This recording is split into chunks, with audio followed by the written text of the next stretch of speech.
마누라 몰래 형수를 제 차에 태우고 밤마다 외곽으로 갔습니다. 처음 전화가 걸려온 것은 밤 11시가 조금 넘었을 때였습니다. 저는 박준석 62살입니다. 시내버스 기사로 30년 넘게 일했습니다. 같은 노선을 하루에도 몇 번씩 오갔습니다. 비가 오든 눈이 오든 정류장을 지나치는 일은 거의 없었습니다. 저는 길을 잘 기억했습니다. 어느 골목이 막히는지, 어느 시간에 시장 앞이 복잡해지는지 눈을 감고도 알 정도였지요. 퇴직한 뒤에는 아내 미경과 조용히 살았습니다. 아침이면 동네 공원을 걷고 오후에는 차고에 내려가 오래된 승용차를 닦았습니다.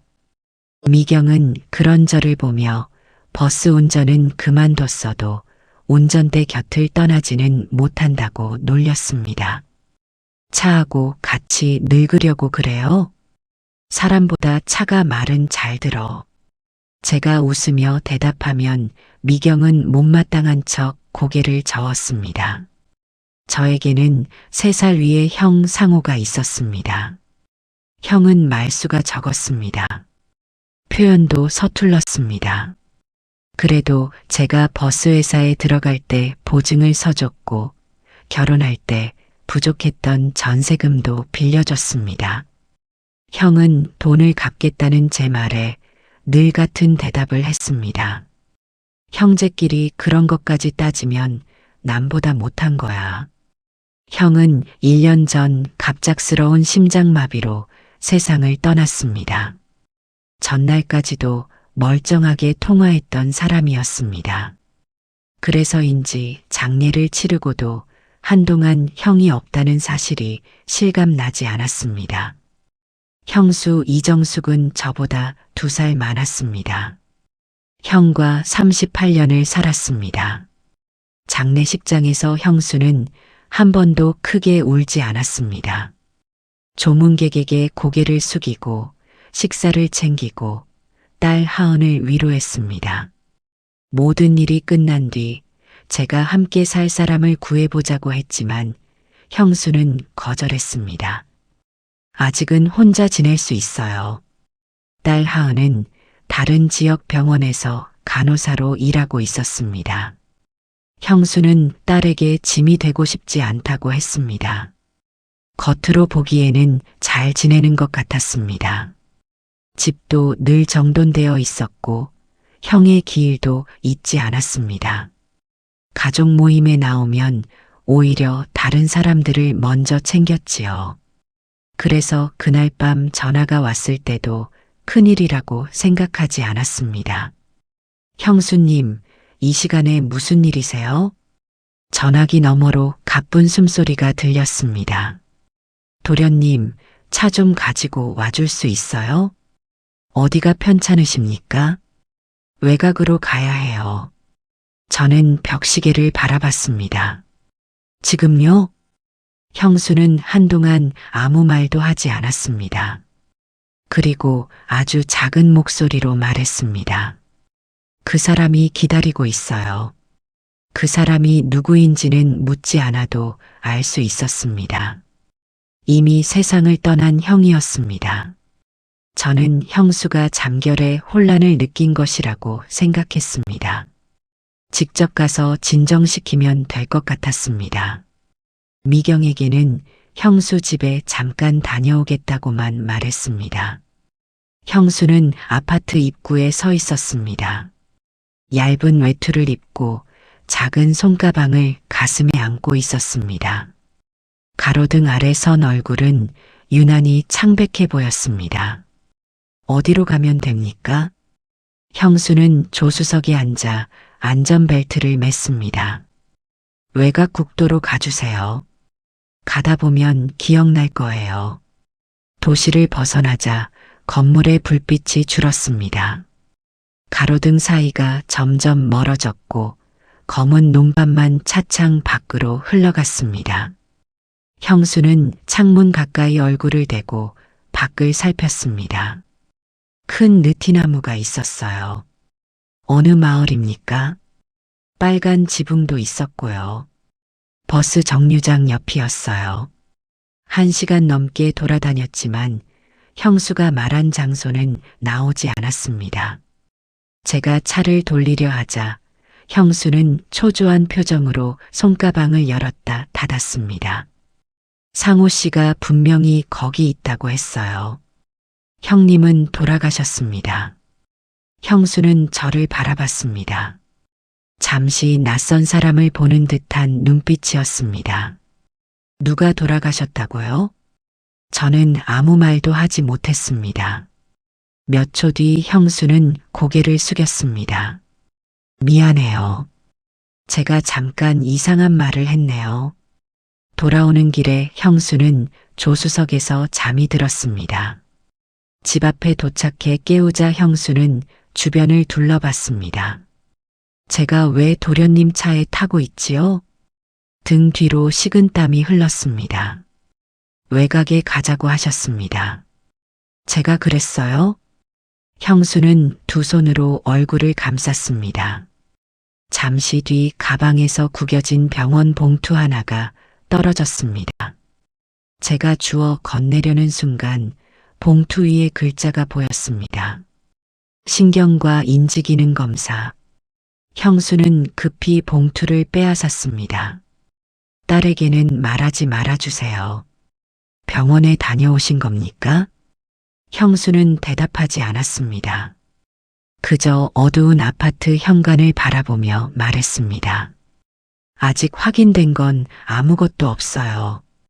그러나 그날 저는 알았습니다. 우리가 찾아야 할 것은 외곽 어딘가에서 기다리는 형이 아니었습니다. 조금씩 길을 잃어가고 있는 형수의 기억이었습니다. 형수는 병원 봉투를 가방 깊숙이 넣었습니다. 아파트 현관 불빛 아래에서 손끝이 가늘게 떨렸습니다. 형수님, 하은이에게는 알려야 합니다.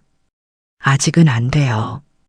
검사 결과가 나온 것도 아니라고 하셨잖아요. 그래서 더 말하면 안 돼요. 형수는 고개를 들지 않았습니다. 하은이는 사람을 돌보는 일을 해요. 제가 아프다고 하면 직장부터 정리할 아이예요. 저는 쉽게 반박하지 못했습니다. 형수에게 딸은 하나뿐이었습니다. 형이 세상을 떠난 뒤에는 더욱 그랬습니다. 정밀 검사는 받으셔야 합니다. 조금만 기다려주세요. 형수는 제 팔을 붙잡았습니다. 그리고 오늘 일은 미경이에게도 말하지 말아주세요. 그 부탁을 받아들이는 것이 잘못일 수 있다는 생각은 들었습니다. 하지만 형수의 겁먹은 얼굴을 보니 거절하기 어려웠습니다. 대신 다시 길을 잃으시면 바로 병원에 갑니다. 형수는 작게 고개를 끄덕였습니다. 그날로 끝날 줄 알았습니다. 그러나 사흘 뒤 같은 시간에 전화가 왔습니다. 도련님, 오늘은 기억날 것 같아요. 형수는 이번에는 오래된 주유소를 찾았습니다. 다음 날에는 저수지 옆 언덕을 말했습니다. 저는 낮에 가자고 권했습니다. 밤에만 생각나요. 낮에 보면 더 잘 찾을 수 있습니다.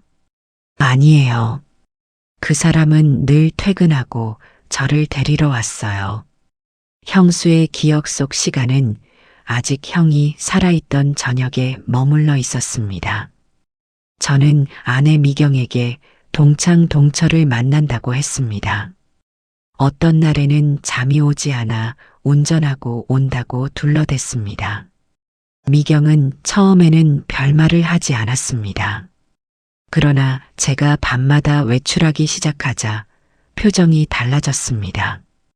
동철 씨도 매일 밤 시간이 남아요? 요즘 잠이 안 온대. 당신이 아니라 그 사람이요? 미경은 웃지 않았습니다. 저는 물을 마시는 척 고개를 돌렸습니다. 거짓말은 한 번 시작하자 다음 말을 계속 만들어야 했습니다. 어느 날 형수는 차에 목도리를 두고 내렸습니다. 짙은 자주색의 여성용 목도리였습니다. 미경은 장을 보러 가려고 조수석 문을 열었다가 그것을 발견했습니다. 이거 누구 거예요? 아는 사람이 두고 갔어. 어떤 사람인데요? 그냥 도움이 필요한 사람이야. 미경은 목도리를 접어 제게 건넸습니다. 이름도 말 못하는 사람이에요? 나중에 설명할게. 며칠 뒤에는 약봉지가 발견됐습니다. 봉투 한쪽에 이정숙이라는 이름이 희미하게 적혀 있었습니다. 저는 급히 봉투를 주머니에 넣었습니다. 미경은 아무 말 없이 그 모습을 지켜봤습니다. 그날 저녁 이웃이 미경에게 말을 건넸다고 했습니다. 요즘 준석 씨 차에 여자분이 자주 타시던데요. 미경은 식탁 맞은편에 앉아 저를 바라봤습니다. 누구예요? 그런 관계 아니야.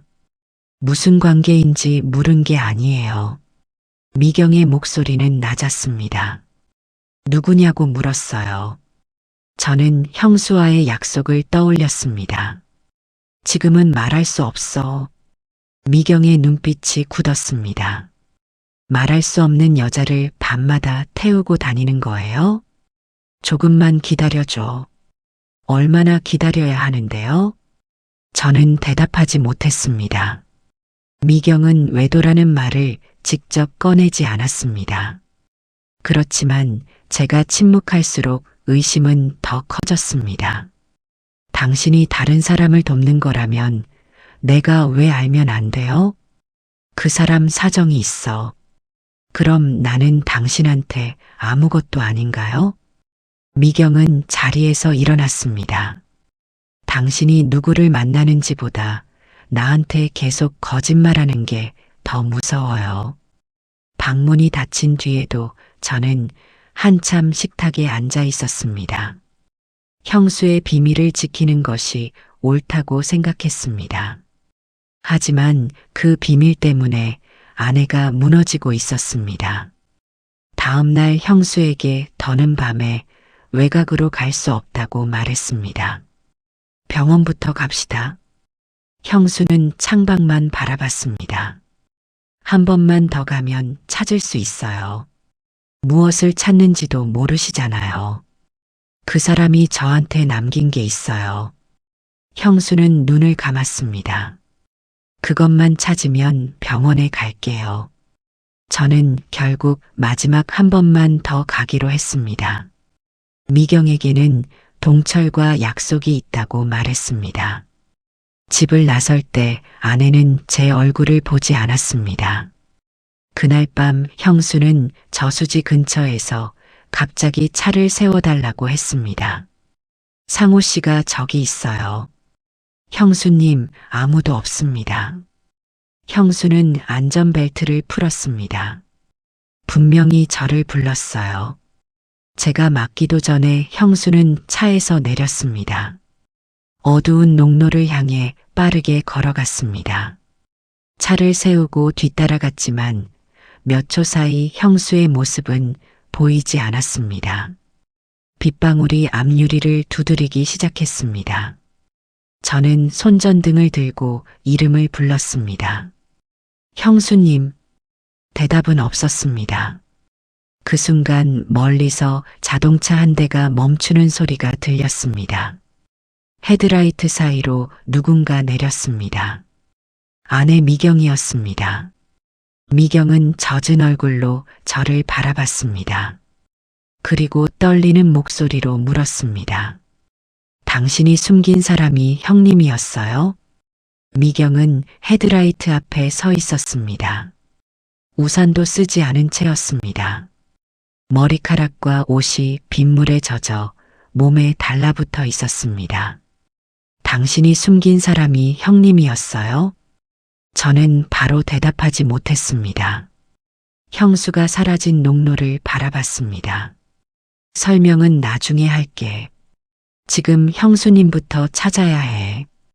미경의 얼굴에 분노와 당황스러움이 동시에 스쳤습니다. 그러나 아무 말 없이 휴대전화 손전등을 켰습니다. 농로는 비에 젖어 미끄러웠습니다. 양옆으로 농과 비닐하우스가 이어졌습니다. 바람이 불 때마다 비닐이 크게 흔들렸습니다.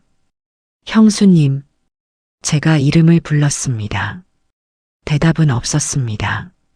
미경은 반대편 길로 걸어갔습니다. 저는 저수지 쪽을 살폈습니다. 발밑에 흙이 신발에 달라붙었습니다. 손전등 불빛은 빗줄기에 막혀 멀리 나가지 못했습니다. 형수를 놓쳤다는 생각에 가슴이 조여왔습니다. 조금만 더 일찍 아내와 딸에게 알렸다면 이런 일은 없었을지도 몰랐습니다. 비밀을 지켜준다고 생각했습니다. 하지만 실제로는 아픈 사람을 밤길로 데리고 다닌 셈이었습니다. 10여 분 뒤 미경의 목소리가 들렸습니다. 여보, 여기에요. 비닐하우스 뒤편으로 달려갔습니다. 형수는 작은 배수로 옆에 웅크리고 앉아 있었습니다.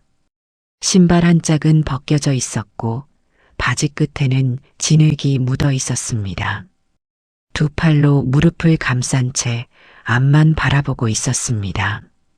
형수님, 제가 다가가자 형수는 몸을 움츠렸습니다. 상호 씨가 여기 있다고 했어요. 미경이 자신의 외투를 벗어 형수의 어깨에 덮어주었습니다. 아주버님은 여기 안 계세요.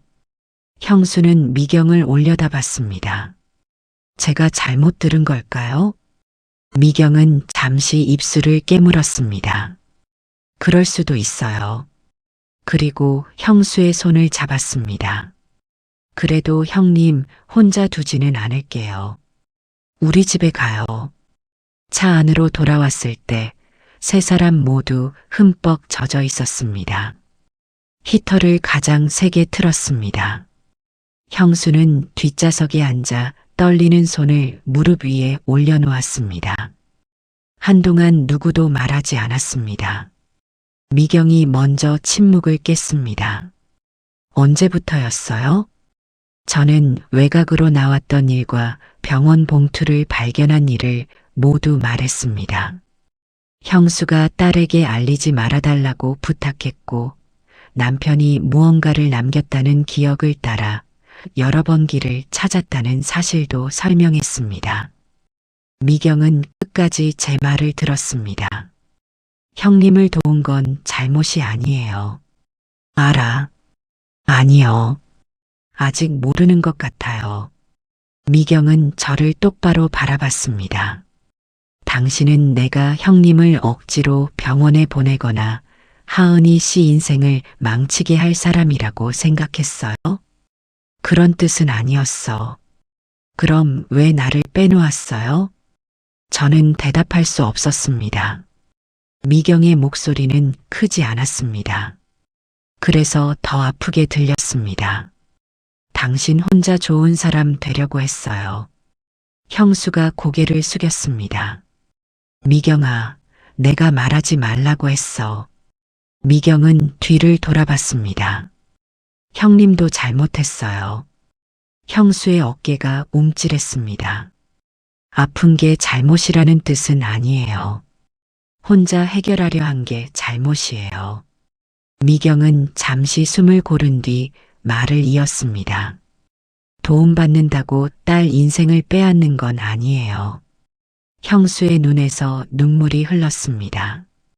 하은이가 다 포기할까봐 무서웠어요. 그건 하은이 씨와 함께 정할 일이에요. 집으로 돌아온 뒤 우리는 젖은 옷을 갈아입고 식탁에 앉았습니다. 새벽이 가까웠지만 아무도 잠들 수 없었습니다. 미경은 종이와 펜을 가져왔습니다. 형님이 기억하는 걸 전부 적어봐요. 형수는 한참 생각했습니다. 큰 느티나무, 빨간 지붕, 문이 닫힌 버스 정류장, 물이 내려다 보이는 언덕. 저는 그 단어들을 바라보다가 오래전 기억 하나를 떠올렸습니다. 형과 형수가 신혼 때 살았던 외곽 마을이었습니다. 형은 그곳 공장에서 일했고 두 사람은 빨간 슬레이트 지붕의 작은 집에서 살았습니다. 혹시 구룡리 아닙니까? 형수의 눈빛이 잠시 또렷해졌습니다. 구룡리. 형수는 그 이름을 몇 번 되뇌었습니다. 맞아요. 그 사람이 거기서 기다린다고 했어요. 이번에는 혼자 갈 수 없었습니다. 밤에 갈 수도 없었습니다. 저는 휴대전화를 꺼내 딸 하은의 번호를 찾았습니다. 형수가 제 손 위에 손을 올렸습니다. 여전히 두려운 표정이었습니다. 도련님, 이번에는 말해야 합니다. 미경도 형수의 다른 손을 잡았습니다. 같이 말해요. 누구도 혼자 책임지지 않게요. 창밖의 빗소리가 조금씩 잦아들었습니다. 저는 통화 버튼을 눌렀습니다. 우리가 찾아야 할 것은 형이 남긴 물건만이 아니었습니다. 흐려지는 기억 속에서도 형수가 자신의 삶을 잃지 않도록 지켜줄 방법이었습니다. 하은은 새벽 첫 차를 타고 올라왔습니다. 병원에서 야간 근무를 마친 얼굴은 지쳐 있었습니다. 그래도 어머니를 보자마자 가방을 내려놓고 두 손부터 잡았습니다. 엄마, 왜 나한테 말하지 않았어? 정숙은 딸의 얼굴을 오래 바라봤습니다. 내가 다 포기하고 올까봐 무서웠어. 엄마를 걱정하는 게 내 인생을 포기하는 건 아니야. 하은의 목소리가 떨렸습니다. 그렇다고 내가 전부 책임지게 하고 싶지는 않아. 미경이 따뜻한 차를 건넸습니다. 아무도 혼자 책임지지 않으면 돼요. 저도 고개를 끄덕였습니다. 이번에는 같이 방법을 찾읍시다. 우리는 정숙이 기억한 단서를 다시 확인했습니다. 큰 느티나무와 빨간 지붕, 사용하지 않는 버스 정류장, 물이 내려다 보이는 언덕, 구룡리라는 마을 이름도 종이 위에 적었습니다. 이번에는 밤이 아닌 낮에 출발했습니다. 하은은 조수석에서 오래된 가족 사진을 정리했습니다. 미경과 정숙은 뒷좌석에 나란히 앉았습니다. 정숙은 창밖을 보다가 몇 번이나 같은 질문을 했습니다. 우리가 어디로 가는 길이지요? 처음에는 제가 대답했습니다. 형수님이 예전에 살던 곳입니다. 잠시 뒤에는 하은이 말했습니다. 엄마하고 아빠가 신혼 때 살던 동네요. 정숙은 그때마다 조용히 고개를 끄덕였습니다. 예전 같으면 기억하지 못하는 모습을 보고 당황했을 것입니다. 이번에는 누구도 틀렸다고 말하지 않았습니다. 마을 입구에는 낡은 버스 정류장이 남아 있었습니다. 글씨는 거의 지워졌지만 지붕 한쪽에 붉은 페인트가 남아 있었습니다. 정숙이 창문에 손을 댔습니다. 여기였어요. 마을 주민 정만수 어르신이 옛집 위치를 알려주었습니다. 집은 오래전에 비어 있었습니다. 마당에는 잡초가 무릎 높이까지 자라 있었고 빨간 슬레이트 지붕은 군데군데 내려앉아 있었습니다. 정숙은 대문 앞에서 한동안 움직이지 못했습니다. 상호 씨가 퇴근하면 저 길로 걸어왔어요. 하은이 어머니의 팔을 잡았습니다. 기억나요? 정숙은 잠시 웃었습니다. 지금은요. 우리는 집 뒤편의 작은 창고를 살폈습니다. 먼지가 쌓인 농기구와 빈 상자 사이에서 녹슨 철제 상자 하나가 발견됐습니다. 열쇠는 걸려 있지 않았습니다. 제가 뚜껑을 열자 오래된 사진과 통장, 누렇게 변한 편지가 들어 있었습니다. 큰 돈은 아니었습니다. 정숙 이름으로 만들어진 작은 적금 통장이었습니다. 형이 매달 조금씩 넣어둔 돈이었습니다. 하은이 편지를 펼쳤습니다. 손글씨는 삐뚤었지만 형의 글씨가 분명했습니다. 내가 먼저 가게 되더라도 당신이 혼자라고 생각하지 않았으면 좋겠어. 하은은 더 읽지 못하고 입을 가렸습니다. 미경이 대신 편지를 이어 읽었습니다. 기억이 흐려지는 날이 오더라도 우리가 함께 살았던 시간까지 사라지는 것은 아니오. 정숙은 사진 한 장을 들었습니다. 젊은 형과 정숙이 느티나무 아래 서 있었습니다. 형은 어색하게 웃고 있었고 정숙은 그의 팔을 붙잡고 있었습니다.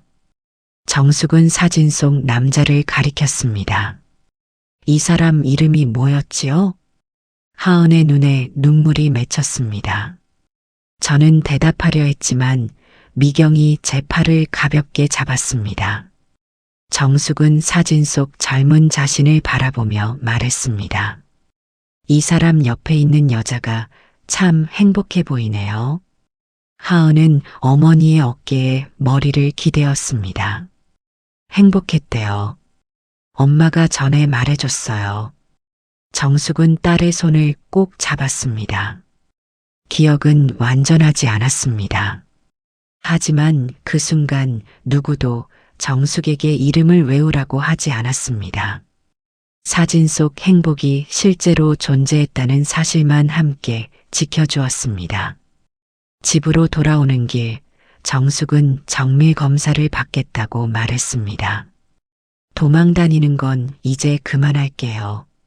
하은이 어머니를 바라봤습니다. 나도 내 일을 전부 그만두지는 않을게. 그래. 대신 혼자 아픈 척하지도 마. 정숙은 천천히 고개를 끄덕였습니다. 저는 운전대를 잡은 채 미경에게 말했습니다. 당신한테 숨긴 일 정말 미안해. 미경은 앞을 보며 대답했습니다. 다음부터는 같이 길을 찾아요. 해가 기울고 있었지만 길은 환했습니다. 정숙은 철제 상자에서 꺼낸 적금 통장을 가슴에 안고 있었습니다. 우리가 찾아낸 것은 돈이 아니었습니다. 혼자 남겨질까 두려워하던 한 사람에게 아직 곁에 가족이 있다는 사실이었습니다. 정밀 검사 결과는 초기 치매였습니다. 의사는 아직 혼자 할 수 있는 일이 많다고 했습니다. 다만 약을 규칙적으로 먹고 익숙한 생활을 유지하며 야간 외출을 조심해야 한다고 설명했습니다. 정숙은 진료실에서 한동안 아무 말도 하지 않았습니다. 무릎 위에 올려둔 두 손만 천천히 움직였습니다. 제가 앞으로 아무것도 기억하지 못하게 되나요? 의사는 서두르지 않고 대답했습니다. 사람마다 진행 속도는 다릅니다. 지금부터 준비하면 오래 유지할 수 있는 것도 많습니다. 병원을 나온 뒤 하은은 어머니를 자신의 집으로 모시겠다고 했습니다. 엄마, 나랑 같이 살자. 정숙은 딸의 손을 잡았습니다. 내 마음은 고맙다.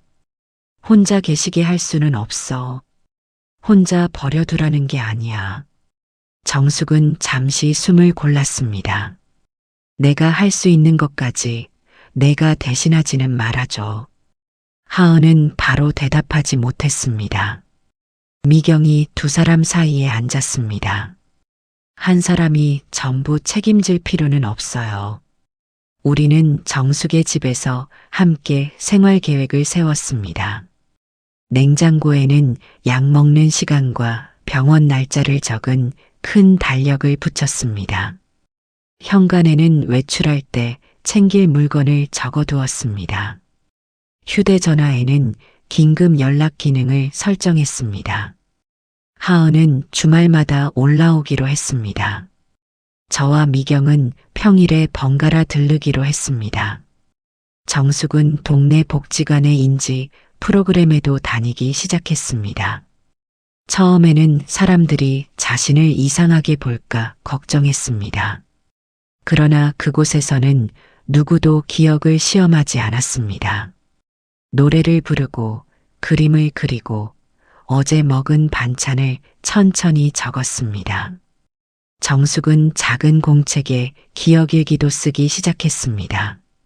오늘 미경이와 시장에 다녀왔다. 하은이가 전화했다. 상호 씨 편지를 다시 읽었다. 같은 내용을 여러 번 쓰는 날도 있었습니다. 그래도 누구도 고쳐 쓰라고 하지 않았습니다.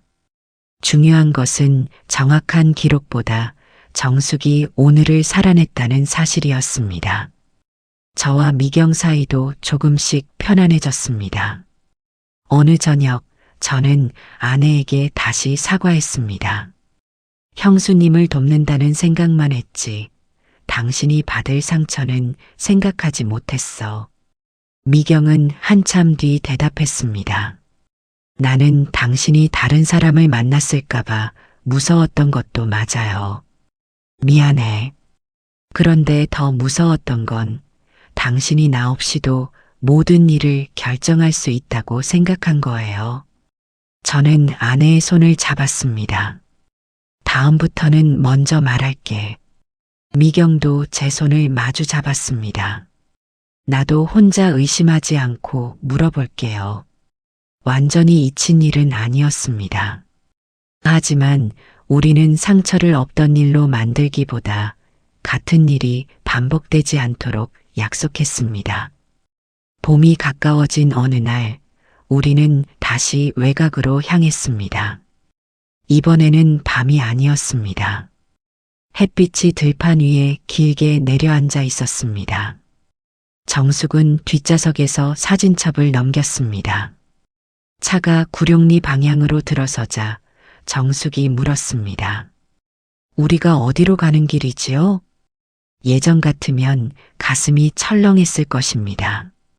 저는 거울로 형수를 바라보며 웃었습니다. 형수님이 가고 싶은 곳으로 가는 길입니다. 미경이 사진첩 한 장을 펼쳐 보여주었습니다. 길을 잊어도 괜찮아요. 정숙이 미경을 바라봤습니다. 괜찮을까요? 그럼요. 이제는 같이 갈 사람이 있으니까요. 정숙은 창밖으로 고개를 돌렸습니다. 느티나무와 낮은 지붕들이 천천히 지나갔습니다.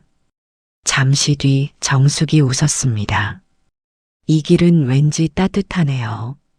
형이 남긴 편지와 기억은 언젠가 흐려질지도 몰랐습니다. 그러나 정숙이 혼자가 아니라는 사실은 우리가 대신 기억해 줄 수 있었습니다. 가족은 누군가의 삶을 대신 살아주는 사람들이 아니었습니다.